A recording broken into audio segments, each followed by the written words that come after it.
Off you go. Okay. I'm Joe Davison. This is my pitch presentation for my FMP. So, the project concept. I'm aiming to create a short PSA for my FMP, which is quite obvious, yeah? PSA for the FMP. It's currently under a working title called False Faces. Now, this is not going to stay, I just had to think of a name because I didn't want to just call it PSA. So I gave it the name False Faces.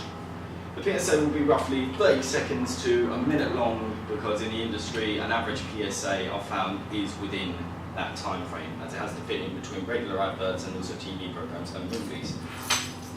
Now, I'll move that. There we go. The PSA will be based around the morning routine of our protagonist as she suffers from depression. But she chooses to hide it behind a false persona of herself that she's built up online as to make sure that other people don't worry about her. She feels she'll be better off without other people knowing. Now, as for the genre, I'm planning for my PSA to follow the themes of a drama as it revolves around the themes of social media and depression. Now, when it comes to PSAs, they usually fall under that drama/horror genre, as the industry has found that fear is a very successful tactic for sending a message. The PSA is going to be about a young woman who spends her morning taking selfies and posting them online to her social media in an effort to make her life look happy and normal. However, with each picture she takes, she's going to become more and more visibly drained. So her eyes will become darker, her face will become more skinny, she'll look paler, that sort of thing. So she'll look visibly drained and lifeless.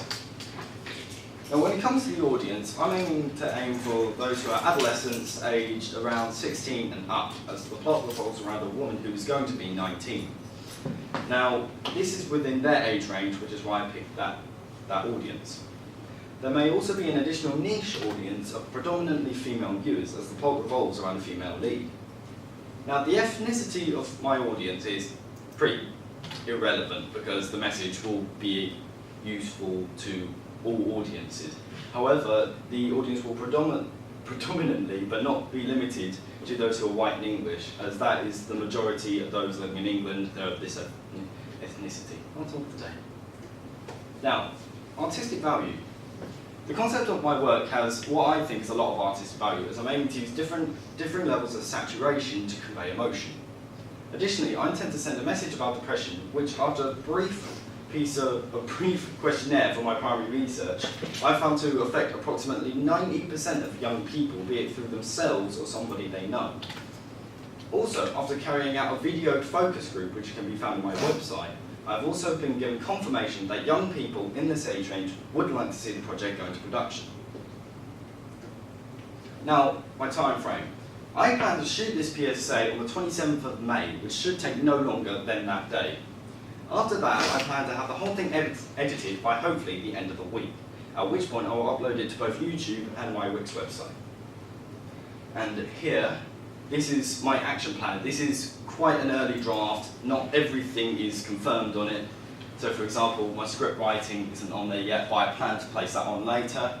And this starts from this week and carries on to the end of the project. So just give you a moment to look at that. Okay. Now, when it comes to feasibility of my project, the concept for my PSA is extremely visible, as my idea takes place in the present day, and all the PSA will require some good editing. I've also planned to have it all take place within the protagonist's house, because first of all, this would make sense in the grand scheme of things, because when you wake up and do your morning routine, you're not in the middle of the village or something, you're in your house. That makes sense. Now, additionally, I'm going to be working with my sister, who's a part-time special effects makeup artist, in order to help make the protagonist's face look weak and lifeless. Now, online and on her social media, she goes by the name of Gigi Doodles. And here at the bottom are some examples of her work. So she tends to go for very dark, grisly looks. She's actually a very lovely person, but she tends to go for the more grotesque-looking makeups. This will apply very well to my work, as it does make the protagonist look a bit more visually drained. Now, I decided during my secondary research to find some competitor examples in the industry of other PSAs. Now, the first one I found was an anti-smoking ad called Sugar Sugar. Now, unlike most PSAs, this one is visually haunting, but it's quite, what's the term? It's quite happy in a sense. What's the term of it? It's quite hopeful, that's it. In which they gathered a small group of people who had suffered from smoking addiction and had to have surgery. So for example, this man here, he suffers from a scar that's run down his chest where they've had to operate on his lungs. And the idea is that throughout the PSA, these injured people all sing the song Sugar Sugar. And the idea is it's talking about how the sweet taste of sugar and sweeteners doesn't remove the damage that smoking causes. Now, a second one I found was one that didn't have a name, but the common phrase it uses is "if you could see," in which it is a typical PSA anti-smoking advert, where a woman is smoking outside the door, wafting the smoke away, but it shows you the lingering secondhand smoke that you can't see with the naked eye. So they use it with their baby to show that sense of fear and disgust. Now, this last one is one you've probably heard of. It's called Picnic. It was a very controversial PSA that was released in Ireland. It was meant to promote safe driving, in which it had a group of young school children, no more than I reckon 10, and they were all spending a picnic during a school trip in the park when a careless driver was travelling too fast, took a corner too fast, smashed through the wall and ran the children over. Loads of people were outraged and disgusted with this PSA, including the message at the end, which literally said, "Shame on you." So it directly insulted those that were watching.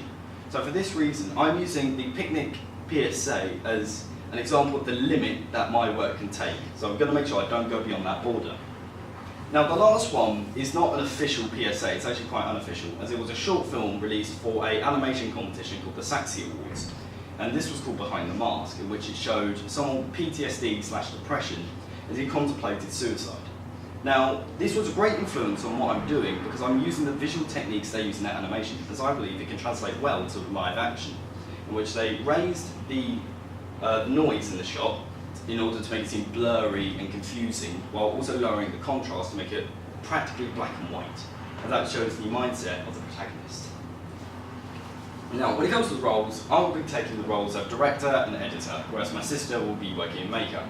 Now, whilst I will also be doing camera and sound, they are not my focused roles, so I'm prioritising my directing and my editing. Now, my intended experiments. As the editor of our short and the director, I intend on creating atmosphere by using different effects. These include the use of desaturation and colour filtration, cinematic and exaggerated film grain, and on-set and synthetic ambient sound. And with that, that is the end. Does anyone have any questions about either the PSA itself or my research? Okay, so in your focus group, yep, you had, I think it was Emily, asked why is it a woman in this film and not a man? Why are you sticking with that idea after there was a kickback from the focus group? That is because when I researched into it more, I found that the public most commonly believe that women suffer from these pressures more than men, as it's quite typical that women are forced, due to society, they have to appear more visually appealing and beautiful, whereas men, their rules are a lot looser. Where did you find that research? That research, I quite literally just researched, is more common in men or women, and pretty much every site was saying it was women. So make sure you're evidencing that. Okay, definitely. Cool. So when do you plan to be writing the script for this? I know you said it wasn't on your timetable yet, so when will you be doing that? I'm probably going to write it over my time that I'm off college. If I don't manage to do it, then I'll just write it on the first week back, because I have the plot already in my head, I just need to translate that onto paper. What will you be doing for cast as well? So your sister's going to be doing the makeup, you're going to have your, you're going to be doing everything else. How are you going to handle the casting? Well, currently I am looking around my local area. Problem is, a lot of actresses in my area, they're very busy, or they live too far away, so it becomes a great inconvenience for them to come to where I'm going to be shooting. So I'm hoping to find someone who's actually in the industry, but if that doesn't work out, I'll probably ask my sister or a family member if they can do the role. Good stuff. Thank you, Joe. Okay, thank you.